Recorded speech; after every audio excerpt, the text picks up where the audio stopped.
here's an update to the Birthright Citizenship Saga that is still playing out. I made a video a couple weeks back talking about the case where the Supreme Court invalidated a nationwide injunction that basically invalidated an executive order on birthright citizenship. Now, here's a little background so you just understand where this is coming from.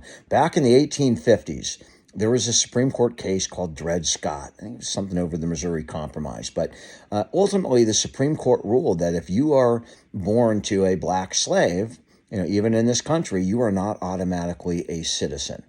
And in response to that, after the Civil War, the 14th Amendment contained language to directly overturn Dred Scott decision.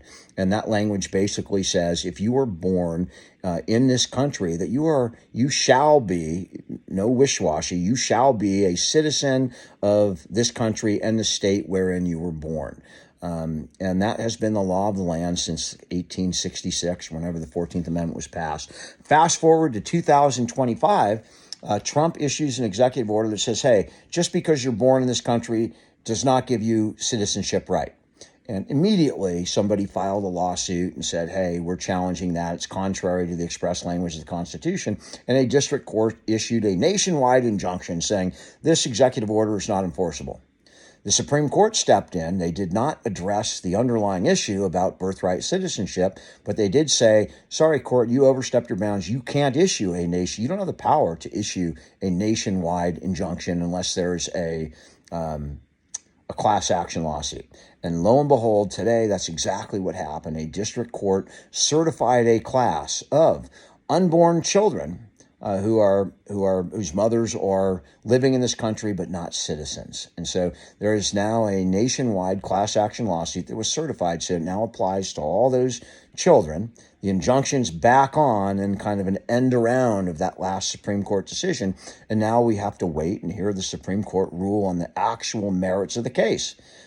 Is the 14th Amendment language still valid, or does it mean something else? We don't know until the Supreme Court rules on it. But for the time being, if you're part of that class action lawsuit, at least until the Supreme Court steps in again, you will be a citizen of the United States if you were born here in this country. If you guys have any questions, please leave them in the comments. I'd be happy to answer them or do the best I can to explain whatever your questions are. I hope you have a great day.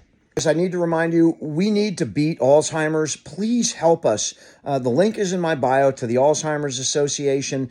Please go and donate to help us find a cure for this damn disease. They do so much good for so many people. In addition to trying to cure this disease, they help caregivers that don't have the resources or the support that I have with my social media background, people that are just struggling in the trenches. Please go to the Alzheimer's Association, link in my bio, donate anything you can. It's tax deductible. The money goes straight to the association. And if you donate $100 or more, you'll automatically be enrolled to play in our poker tournament coming up July 24th.